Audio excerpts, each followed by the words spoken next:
to the last but certainly not least talk of the D3 Fashion Talks at Fashion Forward. We're very lucky to have two very special guests with us here tonight. Moda Operandi CEO, Deborah Nicodemus, and Mary Cheam, Senior Vice President of Merchandising at Moda Operandi. Now, Moda Operandi, most of us, I think, are very familiar with in this room, is one of the biggest players in the world of luxury e-commerce. They launched in 2010 as an online retailer that enabled clients to pre-order items straight off the runway. And with that, they reached a younger, tech-savvy client base, an emerging jet set in markets worldwide. And at the end of 2012, Moda Operandi added the boutique business to their line, in which things are available to ship immediately. In 2014, they added their first physical location, an exclusive invitation-only salon in London called the Muse, where stylists present clients with curated pieces brought in from around the world. Moda Operandi is a very powerful player in fashion, and one significant event that proves that is in 2013, they were the sponsor of the Costume Institute's exhibition Punk, Chaos to Couture. And for those of us who had the pleasure of previewing the movie at the Medinat Jumeirah the first Monday in May, we know how significant that is in the fashion world. Without further ado and too much of an introduction, I'd actually want to go straight into talking with you. Thank you both very much for being with us tonight. Thank you, Ritu. Moda Operandi really turned e-commerce on its head, especially luxury e-commerce on this head. Can we talk a little bit about the trunk show model and what you brought to market that was different than what other luxury retailers were doing online? Okay. First of all, Moda Operandi is a very disruptive business in the marketplace in the fact that we literally bridge the designer to the client. And a department store, their connection with the client it's really only 25% of the overall collection. So what Moda Operandi does is that we present the entire collection from a designer to the clients on a global basis online. And so there's 75% of the collection that the clients would never have seen. And that's why A, the clients love Moda, and B, the designers love Moda as well. So it's a very exciting business, and it's one that continues to grow, and it's really because of all of the designers. You might think that Moda is very high-end, and it's all about international luxury designers, but really the emerging designers, that is clearly an important part of our business, and it's a significant one. I'll share that with you. This is your third trip, I think, as a brand to the region, and I know the Code has brought you in for other events, dating back, I think, to maybe even 2011, 2012. You guys have been here before. Have you seen changes in this market, and do you see changes in the Middle Eastern consumer? Well, our first trip to the Middle East was really very exploratory. And the second trip was really only, let's say, 2 months ago. So we're really just back to back here. And so I can say that there isn't a significant change in terms of the consumer herself. She is very sophisticated. She's highly aware of trends and international brands and also emerging designers. So she's actually a client that is absolutely perfect for Moda. And when we launched our fine jewelry business, I'm not sure if you're aware that we have a fine jewelry business, but we did launch a fine jewelry business on Moda in April of 2014. And it was wildly successful, and it was the Middle East that made it so successful. So it's a maybe I'll direct this one to Mary. What are your Middle Eastern clients buying? Who are the designers that they buy, and what are they interested in? What we're finding is our Middle Eastern clients do love international luxury brands. And so when we had first started to really tailor our trunk shows towards that, we recognized that there is definitely a demand for occasion wear pieces, predominantly dresses and fine jewelry. So that's definitely been something on our radar with the addition of Zuhair Murad last year, as well as Eli Saab, who we've been working with for several seasons now. And we've been fortunate enough to really develop our business with them and see their transition with their collections. And so, even though they're buying into international luxury brands, as Deb had mentioned, we've seen an increase demand and engagement with these new designers that we're bringing to our trunk show platform. And these designers can come from the US, these designers can come from Europe, and what we're finding over the last 12 months, we've certainly seen some engagement with some of the designers that come from the Middle East. I think you have, is there a Middle Eastern designer trunk show happening right now on the site? Yes. So on our site right now, we have Sandra Mansour, who we launched a few days ago. She's live on our site, so our customers are able to pre-order her newest and latest collection for the next 8 to 10 days. So this collection was previously viewed by designers in market when we were in Paris, and now we are offering it available to our customers straight from the presentation itself. So this is a great opportunity for her to pick up any piece of that collection before it then gets edited down in a retail space. Can we clarify a little bit for our audience what the definition of a trunk show is? Because we often have trunk shows here in the region, and usually for us what that means is that we are a very exclusive invite-only group, and we're invited to pick up certain pieces at that time. What does a trunk show mean to Moda and in the context of your business? Well, 1 hour after the runway show takes place or the presentation, Moda goes in and meets with the designer, and the designer defines what product will go into production. And it's basically 95-98% of what walks the runway will go into production, but there's some styles that will not, and it has to do with the fabrication or there's some particular issue. So 1 hour after the show, we photograph the entire collection, and we photograph it backstage. From there is that we put this collection online, and the client can view it 1 hour after the runway show and start liking what it is that she wants to purchase. And within 2 days, it's live for purchase. And what's different from a traditional trunk show versus this online trunk show is that uniquely enough is that the client puts down 50% when she's making this purchase. She's made a serious commitment to it. And then it is 4 to 5 months later when she receives the dress or the handbag or the piece of fine jewelry that she has purchased.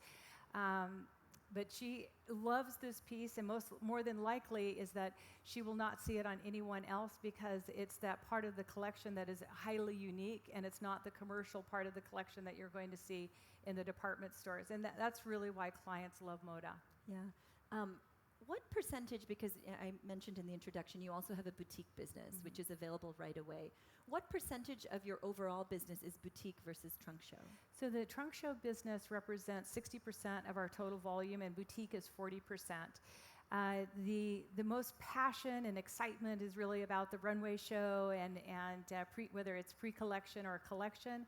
But the boutique business, and that's the pre-order business, the trunk show, the boutique business is an in-season business, and we purchase the boutique business. We happen to have the intelligence from the trunk show business.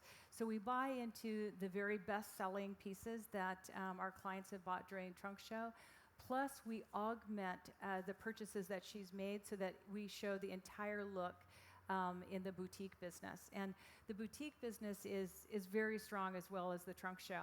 I'll tell you a little bit of difference between internationally and in the Middle East.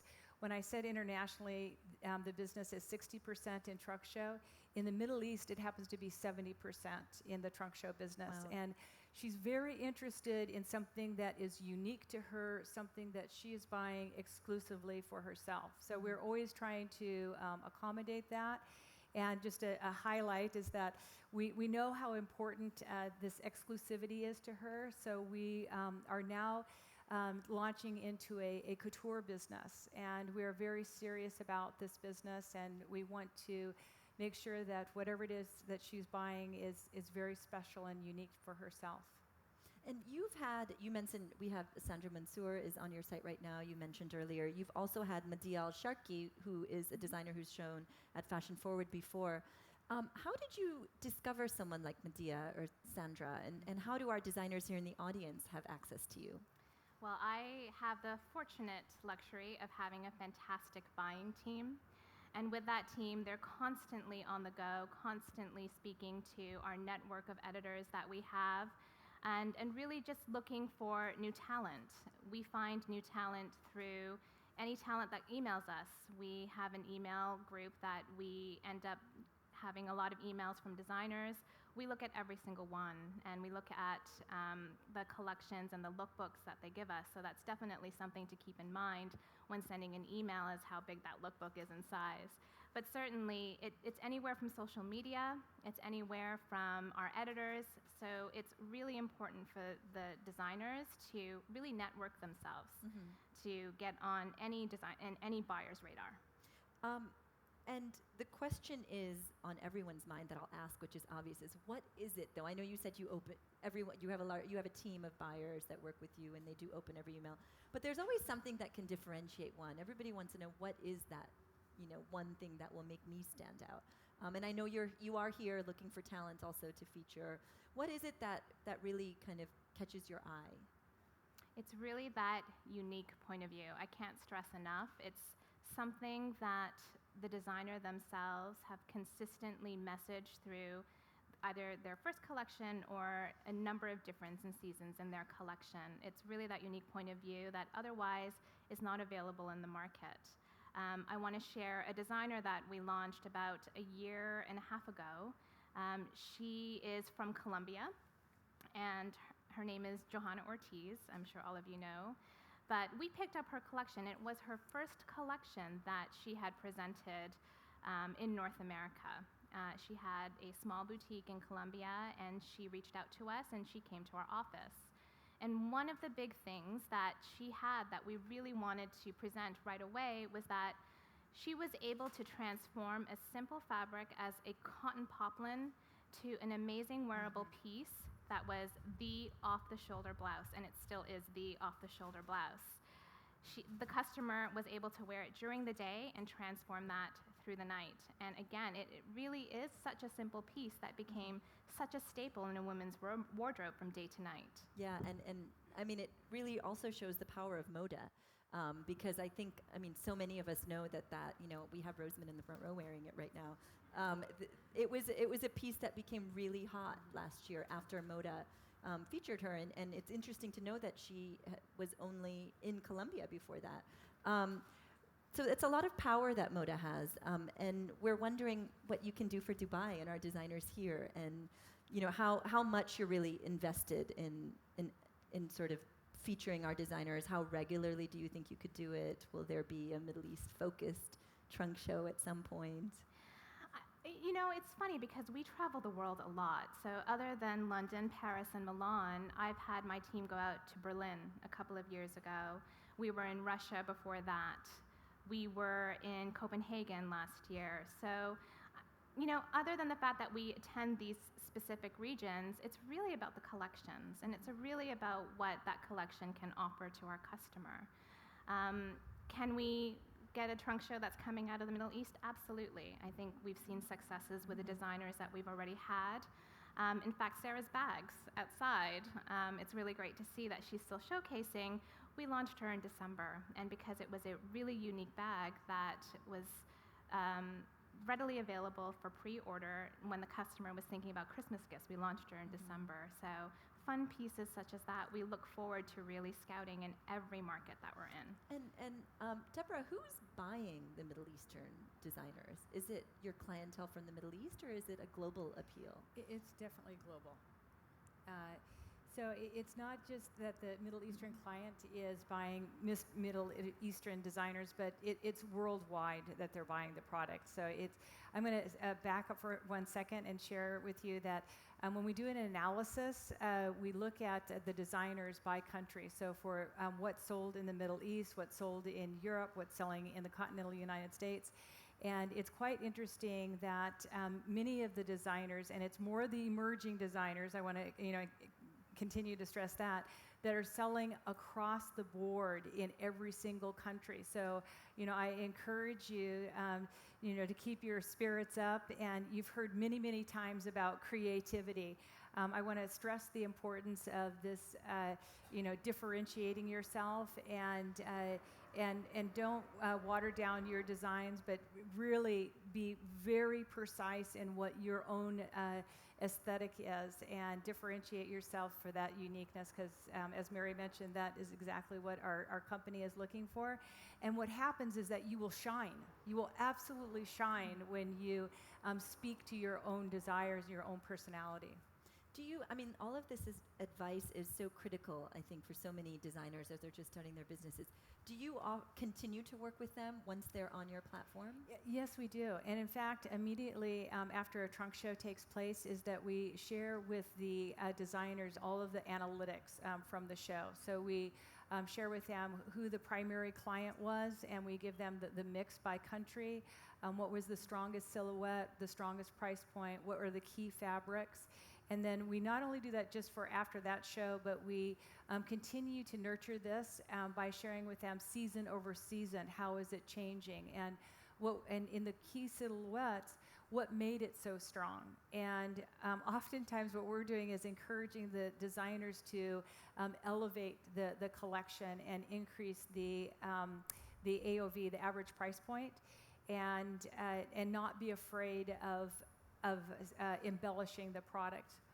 Mm-hmm. You may know that Moda has a rather high average price point compared to the other sites, but that is what makes you so unique when you have the designs that you speak to. So that the price question is one that is always one that designers are always waffling.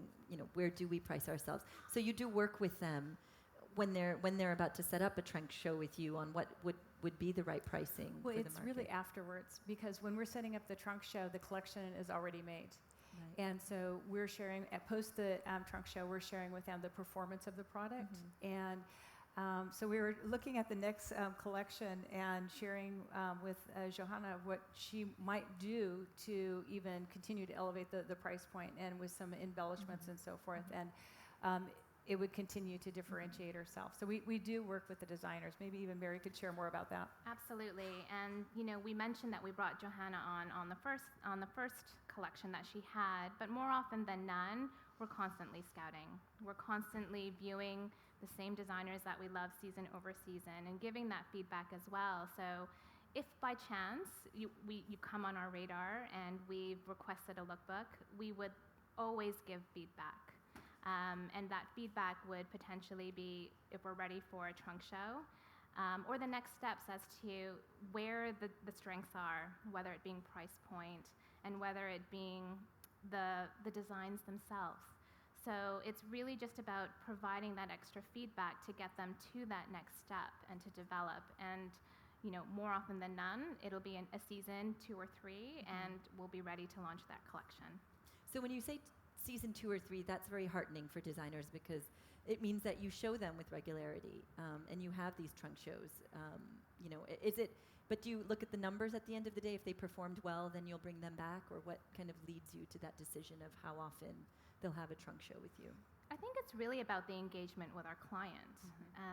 Most often than none, the numbers do end up translating, but it's really about how many times a visitor came to that show. It's about when we are able to feature that collection in our London Muse Space and hearing the client's feedback. It's really that motivates us to really, again, engage and to share that feedback directly with the designer. And then from there, we're able to grow and develop some more. You mentioned the Muse Space, and I want to ask you about that, because I know that has been a phenomenal success for you. And it's a very interesting model that an online business has gone brick and mortar, but it's a very different model. Can you tell us a little bit, Deborah, about what that space is and what the actual function of it is? Well, the first showroom that we launched, it was in London, and I'll just give you some stats here, only to level set how successful it was.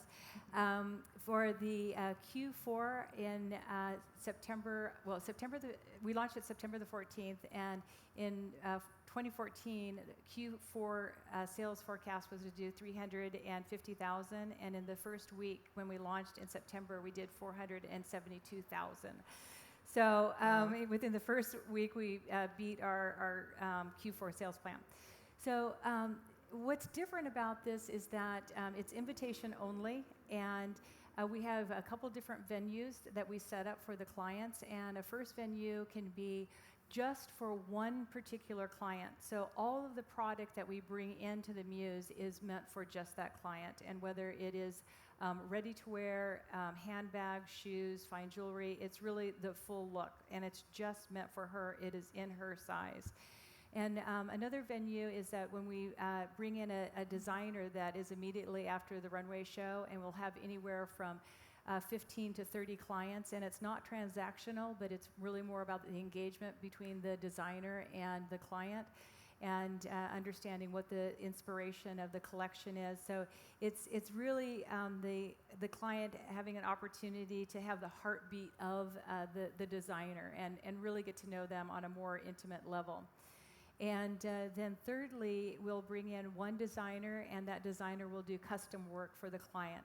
So for example, it would be a designer that's doing furs, and we would have maybe 15 clients and all custom furs made for her. So that's the venue itself. And based on its success, we are going to be opening a location in New York, and that's going to coincide with Fashion Week.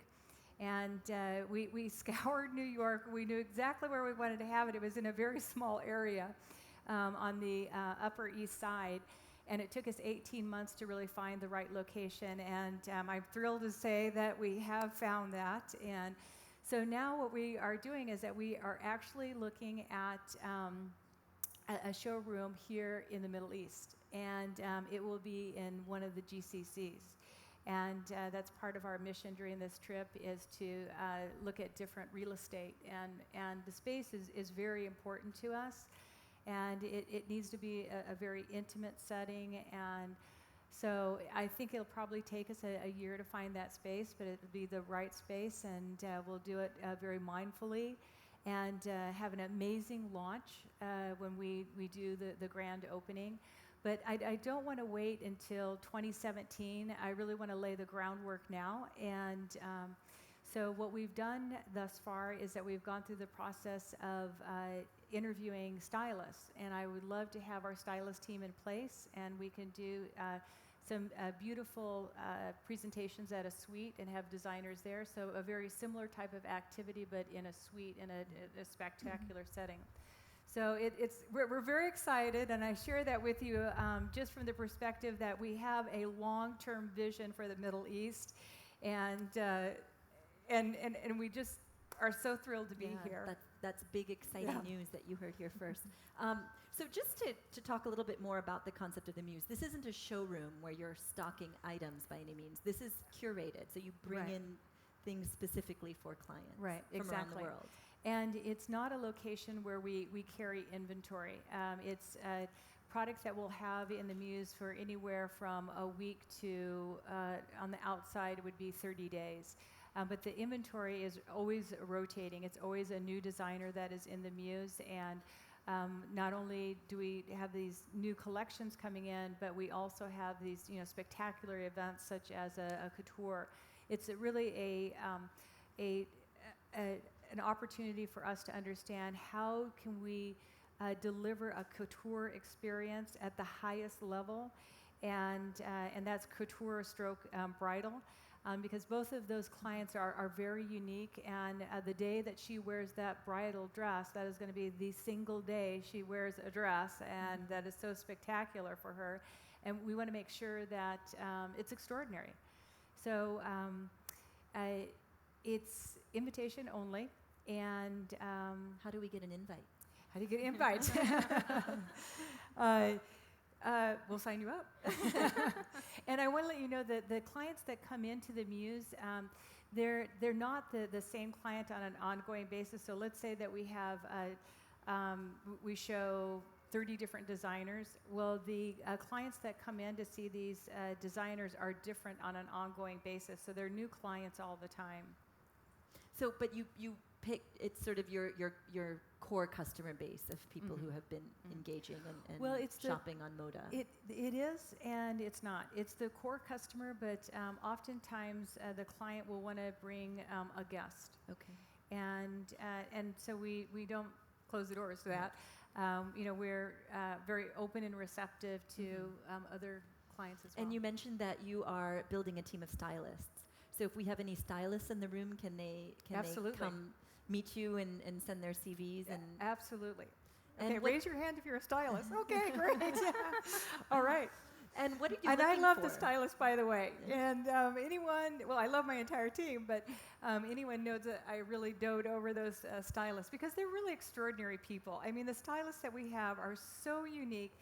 They have such a compassion and love in their heart, and they build really amazing relationships with the clients. And they're not there to sell products, they're really to cater to the dreams of the clients. So I am all for stylists.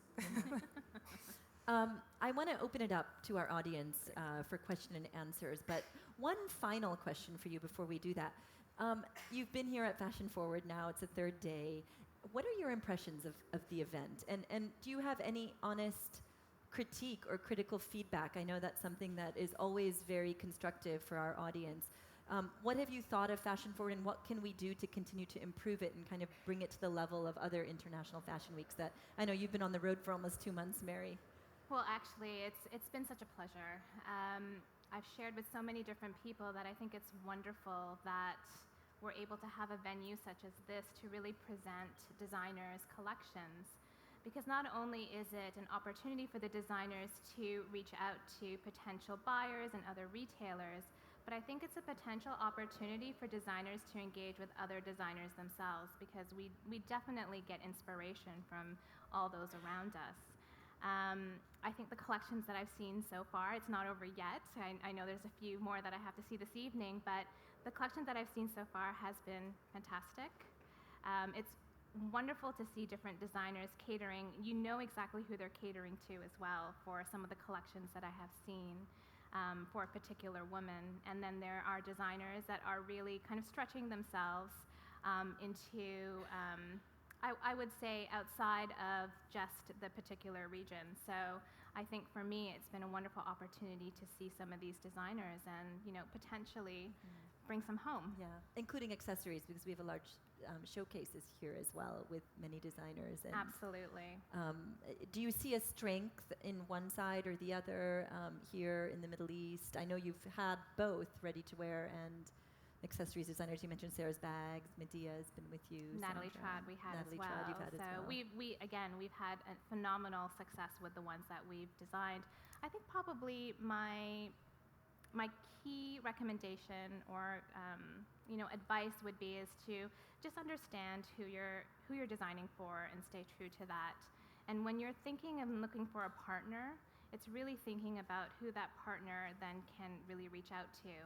I think there is, and something to note, that there is definitely a difference between an online presentation versus something that's in the stores. And so one of the things that we certainly gravitate to, our customers gravitate to, are show-stopping pieces. Again, a unique point of view that provide a lot of color. It's really the color on the e-commerce site that really then gravitate and really capture the intention of our customer. And I would add to that in terms of the customer, but be very clear in terms of what the inspiration is. And because at Moda, we spend quite a bit of time in terms of editorial. When Mary is mentioning marketing and the editorial team, we do rely on our marketing team to bring us new talent as well.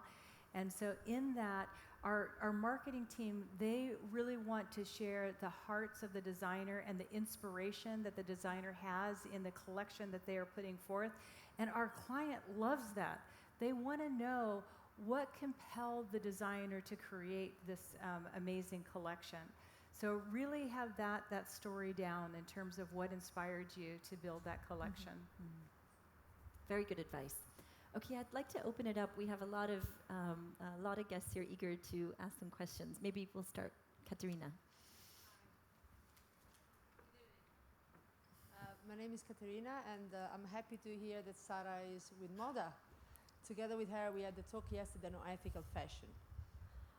Question, is the story of Sarah's bag also been important for not just select her, but also for your customers? And the underlining question, I guess, Is ethical fashion something that you think your clients are sensitive to?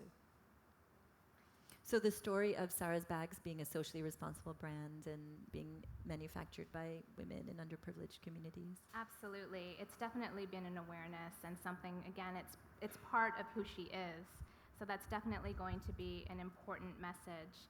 A lot of our customers are certainly looking into a lot of these types of designs now. So it's wonderful for us to be able to showcase designs such as that, which are socially responsible. Going back to Deb's message in terms of the inspiration, it really is truly sticking true to what Sarah has to offer, and I think that's why it's done tremendous success last December. It's being authentic, and people know when a designer is being authentic and sticking with it.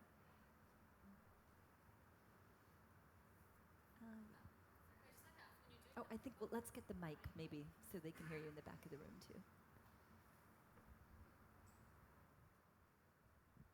too. Sorry, the question I wanted to ask you was regarding the pre-orders.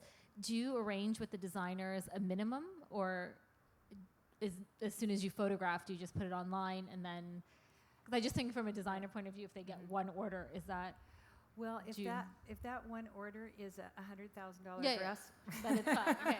But have you it's ever not a problem. But has there ever been an issue when? Actually, no, we haven't had a problem with the designer. And it's only when there's a problem with the fabric itself that we have a problem, and it's whether there's enough fabric for them to make the number of dresses that we need. So that's probably more of the issue than... That you get too many orders and more than anticipated. And in fact, we were going to have a tiering system, and it was that of these first 10 dresses, we would be able to sell 20 dresses. Of the next 10 dresses, it was only 10. Of the next 10, it was only going to be 5. So we are looking at setting up a tiering system when the fabrics are so unique and so highly desirable that they can't go into that much production.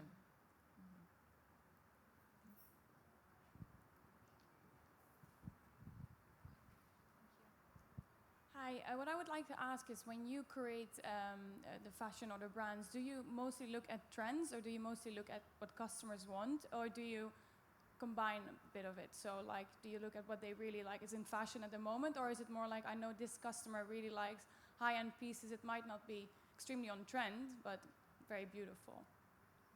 It's definitely both. We always take a look at what's trending in the marketplace right now and want to offer and continue to offer those trends, because more often than none, she's looking for them. But again, I go back to that same story of that unique piece that made Johanna that wasn't available in the marketplace before. And so that really was the start of that trend. And so we were able to really hone in on that, and we recognized that, and we knew that our customer was really going to gravitate there. So it's really a balanced approach. And another part to that is that the client, she is actually setting the trends for us, because when you have the trunk show and you have the entire collection, she is buying what her desire is. And so she is putting forth what the next trends are going to be. And that's why I think that Moda is so unique. We're very advanced in terms of what the styling is. And so we know right out of the gate what she's looking for that's highly unique. And we know it's not the conservative part of the line. And so that is what we buy into. Definitely people don't come to Moda for basics. They come to Moda for fashion. And so it's the client that's really setting the trends, which I think is a pretty spectacular thing.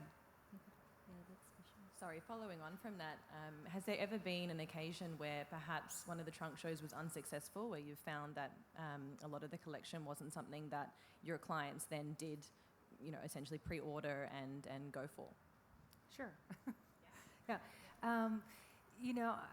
Mary can speak to this in more detail, but we are a disruptive company, and we constantly challenge ourselves, and so we always want to do the unique and different. And so you have to step out of your comfort zone, and you're going to have designers that you're not quite sure, but you love it, and so let's try it. What's the harm in trying it? So I turn it over to you, Mary. I mean, you answer that question. It really is truly taking that chance and taking a chance on designs that we have seen close up.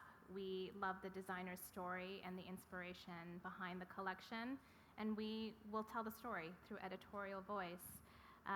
In terms of not being successful, it really is, again, being able to present that to our customers. And she's looking at it. All our customers are looking at it.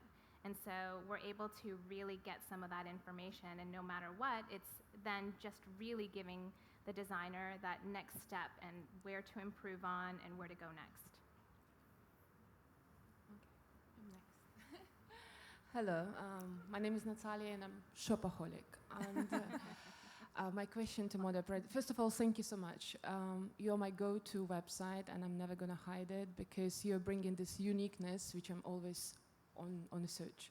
But I do have two questions. Question number one is, in this competitive, very competitive market, shipping from Moda Operandi to Dubai is $55. All the time I'm trying to ship to my American web, I'm paying taxes. So, and if other webs are sending it to me for free, when Moda Operandi gonna be more happy to see me shopping? And second question is more related about time frame. It's so many times when I bought something because I was super excited, I saw it and I bought it and I forgot because it's delivered 5 months later, and then out of sudden I saw it on the website of a designer and it's already available there and it's still not available, it's not delivered to me yet, and I'm going to Moda Operandi and cancelling my order and placing my order directly to the designer. Is it ever going to change? Thank you. Okay. Good question. Let's take the first one, shipping.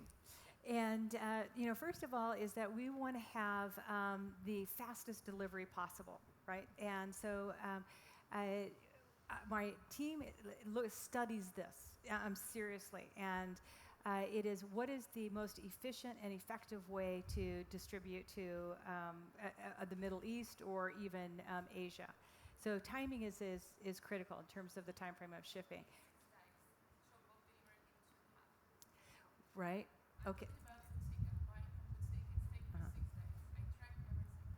Okay. I will take that home. That is.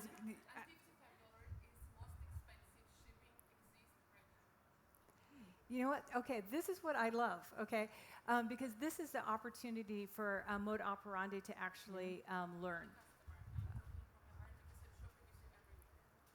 So it sounds to me like it might be important, but it is critically important. So we need to take that into consideration and figure out how do we change that, because our goal really is to completely satisfy the client. The last thing we want to do is to disappoint her, and her meaning yourself. So okay. So the second one, in terms of delivery, there's actually 2 points to that. So we have most recently spent time with our clients, and we called it the voice of the client, and we really wanted to hear from her and what the key pain points are, and being with Moda. And the first one was that when she makes this purchase, that we don't have a lot of communication with her afterwards, and so that's for sure. Well, this is something that, check, it's done. So we're changing that. And yeah, I love that. It's almost when you roll your eyes like, thank goodness. Okay. So I want to get your name and hear the news story. Or the next time I come out, we can chat. But this is important. We hear that repeatedly from clients. After we place the order, yes, it's fabulous, but the fact is we don't hear from you for another 3 or 4 months on that particular piece. And so we're changing that in terms of what our communication cycle is with the client. We want them to know precisely where that dress is, and because we know ourselves. So why aren't we sharing that information with the client? Because we're always tracking it, the logistics in terms of what's the status of the production, where's the shipping, and so forth. So we want to share that with our clients. And then secondly, your last comment, and it is regarding the fact that you have not received the item and you've seen it on another site, right? I would have to really understand statistically, is that 2% of the time, or is that 100% of the time? So.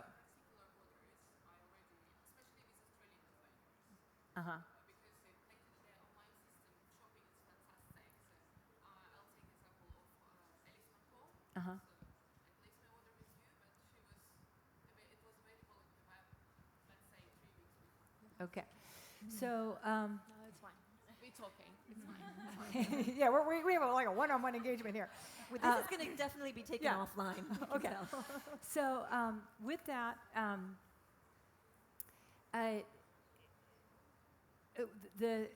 and when there's boutique and then there's trunk show. So when it is the trunk show, the client has purchased it first through Moda Operandi versus any other retail outlet, correct, or any other e-commerce. And as a result of that, we are placing the order within the first window shipping. So the brand has a commitment to deliver to us first. So the client is going to get it. I think it's unique that in the boutique business that you're buying something that that you see it on another site before you see it on. I'm not sure about the logistics there. They start selling it, and I don't feel I'm privileged because I pay my money 3 months before, and my aim was to wear it first before it's available anywhere else, right? And when I got this, I'm selling it already. So Yeah. I think that's great feedback. And really, Alice McCall was new to the marketplace when we did launch them over a year ago, almost a year and a half ago. So really the key takeaway here is, again, for all designers, it's really just about that partnership.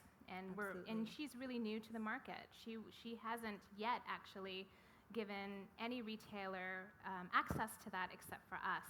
And so she was used to just doing it within Australia. So that's something that's good to know when you're thinking about making a connection with a retailer that is global. Something to take away from a supply chain management. Yeah. I think, Thank you for your question. Yes. we might be able to get one more question in right now, and then our esteemed guests will be here afterwards if you want to speak to them after, but there's a show at 8:30, so I don't want to get too far into that. We'll take one more from this side of the room, and then the rest will have to be one-on-one. Good evening. My name is Soraya Peña, and I'm a fashion